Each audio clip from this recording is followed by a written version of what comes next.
పోతులయ్య గారు, స్థానిక శాసనసభ్యులు శ్రీమతి సునీతమ్మ గారు, ధర్మవరం ఇన్ఛార్జ్ శ్రీరామ్ గారు, నూతనంగా ఎన్నికబడినటువంటి మిత్రులు డిసిఎంఎస్ చైర్మన్ వెంకటేష్ గారు, ఇప్పుడే వాప్తాడు మార్కెట్ యార్డ్ చైర్మన్ గా పదవీ బాధ్యతలు చేపట్టినటువంటి సోదరులు సుధాకర్ గారు, అదేవిధంగా ఉపాధ్యక్షుడిగా ప్రమాణం చేసినటువంటి కృష్ణప్ప గారు, అదేవిధంగా డైరెక్టర్లు, మహిళా సోదరిమణులు, అదేవిధంగా సోదరులంతా కూడా డైరెక్టర్స్, వేదికను అలంకరించిన అతిరథ మహారథులు. 33% ఇంకా రిజర్వేషన్ బిల్లు అమలు కాలేదు, ఇంకా అవుతుంది. అదేవిధంగా సోదరిమణులు, పాత్రికేయులందరూ కూడా పేరు పేరున నా యొక్క నమస్కారాలు. మార్కెట్ యార్డ్ చైర్మన్ గా పదవీ బాధ్యతలు చేపట్టారు, సంతోషమే. డైరెక్టర్స్ కూడా 15 మంది ఉన్నారు. ఈ సందర్భంగా వాళ్ళందరినీ కూడా అభినందిస్తున్నాను. అదేవిధంగా ఇది ఒక ముఖ్యంగా ఇక్కడ నిధులు లేకున్నటువంటి మార్కెట్ యార్డ్, ఇది నూతనంగా ఏర్పడింది కాబట్టి దీనికి ఇంకా లాభాలు కూడా నడవాలంటే సక్రమంగా పనిచేయాల్సినటువంటి అవసరం ఉంది. అధికారులతో మీరు మమేకమై ఏ విధంగా దీనికి మార్కెట్ యార్డ్ ఆర్థికంగా బలోపేతం కావాలో ఆ విధంగా చర్యలు చేపట్టాల్సినటువంటి అవసరం ఉంది.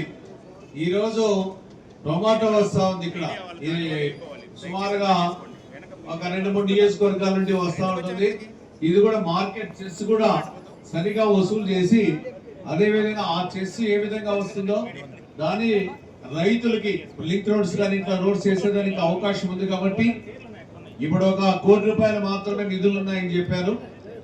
అదే విధంగా దీన్ని ఇంకా ఎత్తుకు ఎదిగే విధంగా, ఇంకా ఆర్థికంగా బలోపేతమయ్యే విధంగా చేపట్టాల్సినటువంటి అవసరం ఉంది. ఈ రోజు చూసినట్లయితే మనమంతా చూసాం, 2024 మునుపు ఈ రాష్ట్రం ఏ విధంగా ఉండేదో మనందరికీ తెలుసు. ఈ రాష్ట్రంలో ఒక అస్తవ్యస్తమైనటువంటి, ఒక దుర్మార్గమైనటువంటి పాలన కొనసాగుతూ ఉండేది. అదే విధంగా ఆర్థికంగా అంతా కూడా దివాలా తీసినటువంటి పరిస్థితి రాష్ట్రంలో. అదే విధంగా ఖర్చులు, కార్పణ్యాలు, రోజు గొడవలు, దీంతోనే కాలక్షేపం అయిపోయింది. తర్వాత అడ్మినిస్ట్రేషన్ బాగా ఏది కాదు, అడ్మినిస్ట్రేషన్ విఫలమైపోయింది, మొత్తం అడ్మినిస్ట్రేషన్ లేదు. ఆ విధంగా జగన్మోహన్ రెడ్డి పాలన కొనసాగింది. అదే విధంగా రాష్ట్రంలో ఏ ఒక్క అభివృద్ధి కార్యక్రమాలు జరగలేదు. మనం చూసినట్లయితే పోలవరం అది ఏదైతే ఆ రోజు 2019 వరకు ఏ విధంగా చేసామో అంతటితోనే ఆగిపోయింది తప్ప దాని డెవలప్మెంట్ లేదు. అదే విధంగా రాజధాని అమరావతిని కడదామంటే ఆ రోజు అమరావతిని ఒక అద్భుతమైనటువంటి నగరానికి తీర్చిదిద్ది ప్రపంచానికే తలమానికంగా ఉండాలనేటువంటి ఒక సంకల్పంతో మన ముఖ్యమంత్రి గారు చంద్రబాబు నాయుడు గారు సంకల్పించి దాన్ని శరవేగంగా అభివృద్ధి చేస్తున్నటువంటి తరుణము. అదే విధంగా మనం చూసినట్లయితే మన ప్రాంతానికి జీవనాడి ముఖ్యంగా హత్రీ నివా, దాన్ని కూడా పూర్తి చేయాలా, వైటింగ్ చేస్తే ముఖ్యంగా కర్ణాటక నుండి మడక్సిర ఆఖరి వరకు, అదేవిధంగా కుప్పం వరకు కూడా నీళ్లు వెళ్ళినటువంటి ఒక సంకల్పంతో ఆ రోజు వైటింగ్ కార్యక్రమం చేపడితే అది కూడా ఎక్కడ వేసిన గొంగలు ఎక్కడే ఉంది, మనందరికీ తెలుసు. అదే విధంగా యువకులకు ఉద్యోగాలు, ఎలాంటి ఉద్యోగాలు లేవు. అదే విధంగా ఈ రాష్ట్రంలో దుర్మార్గమైనటువంటి పాలన కొనసాగింది. కానీ మొన్న కళ్ళు తెరిచారు. మొన్ననే 2024 ఎన్నికల్లో ముఖ్యంగా ఈ రాష్ట్రం, ఈ ముఖ్యమంత్రి జగన్మోహన్ రెడ్డి ఉంటే భవిష్యత్తు ఉండదు మాకు అనేటువంటి విషయాన్ని ప్రజలంతా కూడా ఏకరువు పెట్టారు. ఉద్యోగస్తులు జీతాలు లేకున్నటువంటి పరిస్థితి రాష్ట్రంలో ఉండేది.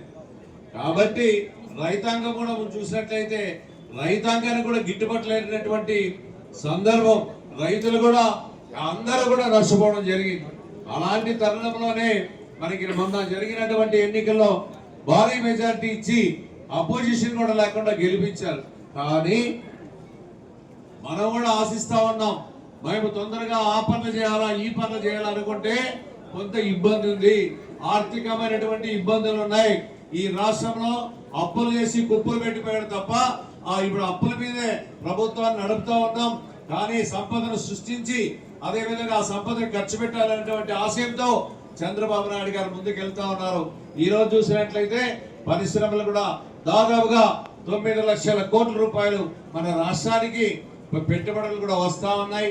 ముఖ్యంగా ఈరోజు డాటా సెంటర్స్ అయితేనేమి, మన లేపాక్షి నాలెడ్జ్ హబ్ సిటీలో ఐటీ అయితేనేమి, అదే విధంగా సోలార్, ఈ రోజు మన అనంతపురం జిల్లా సోలార్ ఒక హబ్ గా రేపు భవిష్యత్తులో ఏర్పడబోతోంది. అన్ని ప్రాంతాల్లో కూడా వేలాది ఎకరాల సోలార్ ఏర్పాటు చేసేదానికి, విద్యుత్ శక్తిని తయారు చేసేదానికి మన ప్రాంతం అనువైనదిగా ఉంది. కాబట్టి రైతులందరూ కూడా దాన్ని కూడా ఉపయోగించుకోవాల్సినటువంటి అవసరం ఉంది. ఎకరాకి 31,000 రూపాయలు, ఎకరాకి 31,000 రూపాయలు సంవత్సరానికి